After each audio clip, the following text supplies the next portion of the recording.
Welcome to my channel. Today I'm going to be talking about a very important topic called the state of our nation. We just have to consult the media to see the state of our nation. We see the moral decay in our community, in our schools, and in our homes. Critical proof shows us that our nation is on a serious moral decline. When political youth leaders use hateful speech and vulgar language, it influences the youth's behavior and speech. We see this in our communities every day, where at home, children are addressing their parents with disrespect, and at school, learners are swearing their teachers and fellow classmates. The speech of this new generation has deteriorated to such a level where we no longer hear the words please, thank you, or excuse me. Hate speech is currently a priority on our nation's Bill of Rights agenda. How will the new hate crimes bill influence this generation? Will this bill reverse the culture and thinking patterns of the youth? And who are the role models to reverse this culture and thinking patterns? The young leaders in our community have failed to influence the minds and speech of our young generation. Julius Malema, president of the Economic Freedom Fighters and former president of the ANC Youth League, has already shaped the minds and speech of many young Africans. He is constantly insulting the president of our country, the opposition parties, and the white Afrikaners publicly.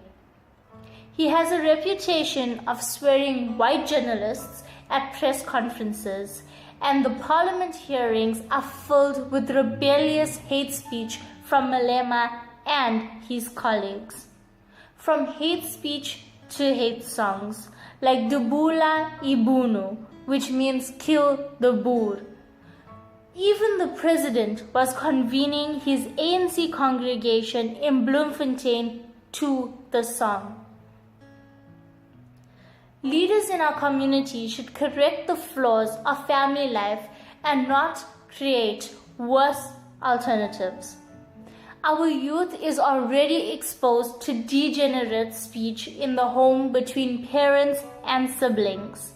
This culture has infiltrated our schools and universities to the point that students simply do not have the mental capacity or moral aspiration to speak to their educators and peers with dignity and respect. The lack of dignity brought about such a moral decline that kind words are no longer found in the vocabulary of this new generation. Magic words like please, thank you, or excuse me are no longer thrilling to the youth. There was no legislation to use these magical words that will confer favor to our lives. It was written on the tablets of our hearts. Good moral speech is a heart issue, and the law does not have power to change the hearts of people. Love cannot be legislated. When we no longer have the freedom of speech, hate, anger, and revenge will not disappear. We will no longer have the ability to express our opinions. Neither will we have the ability to understand each other's shortcomings and to forgive one another. The hate crimes bill is an enemy of reconciliation. Good leaders cultivate moral speech. Good parents cultivate honorable speech. If we want to change the moral fabric of our nation, there has to be a restoration of moral speech in our homes and in our culture. Reporting live from Durban, Zoe Pillay.